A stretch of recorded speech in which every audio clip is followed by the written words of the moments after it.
Pensée du jour. La Bible nous dit dans le livre de Romains 10, verset 17. La foi vient de ce qu'on entend, et ce qu'on entend vient de la parole de Dieu. Et dans le livre de Hébreux 11, la Bible nous dit, dans le livre de Hébreux 11 aussi, la Bible va dans le même sens, en disant que la foi est une ferme assurance des choses qu'on espère, une démonstration de ce qu'on ne voit pas. En d'autres termes, si la foi vient de ce qu'on entend, ça veut dire que tu dois te rassurer que ce que tes oreilles entendent parle de la foi en Christ. Tu dois te rassurer que ce que tes oreilles disent parle de la foi en Christ. Tu dois te rassurer que ce que ta bouche prononce vient de la foi en Christ. Donc, frères et sœurs, nous savons, les réseaux sociaux et autres nous pilulent de la musique mondaine, nous pilulent nos oreilles des mauvaises informations, corruption, détournement, meurtre et autres.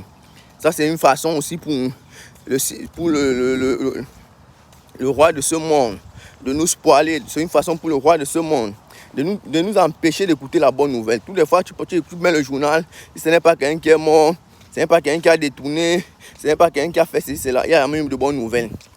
Enfin, le journal, c'est juste pour nous annoncer les mauvaises nouvelles. Quand tu n'es pas dans le journal, tu veux te consoler, tu pars dans les réseaux sociaux, c'est la nudité, c'est la musique mondaine, rien ne se glorifie Dieu. Bien aimé, mais nous, en tant que chrétiens, nous qui voulons amener les personnes à Christ, nous devons nous atteler. La foi vient de ce qu'on entend vient de la parole de Dieu. C'est la raison pour laquelle Dieu, quand il donne les instructions à Josué, a dit dans Josué 1, verset 8, que le livre de la loi ne s'éloigne point de ta bouche. Médite-le jour et nuit pour agir fidèlement selon ce qui est écrit. Vous savez qu'il fallait que Josué médite le livre de la loi jour et nuit pour agir fidèlement selon ce qui est écrit. Donc, pour que Josué réussisse, il fallait qu'il se gave de la parole de Dieu. Pourquoi? Parce que où il allait, c'était de bataille. Il allait aller de bataille en bataille. Et pour cela, il fallait qu'il ait la foi pour pouvoir surmonter ces batailles. Parce que sans la foi, il ne peut surmonter ces batailles. Il fallait qu'il s'équipe d'abord de la parole de Dieu. Et enfin, pour qu'il puisse avoir la réussite, il fallait la foi. Bien aimé, la foi joue. La foi est importante dans ta vie.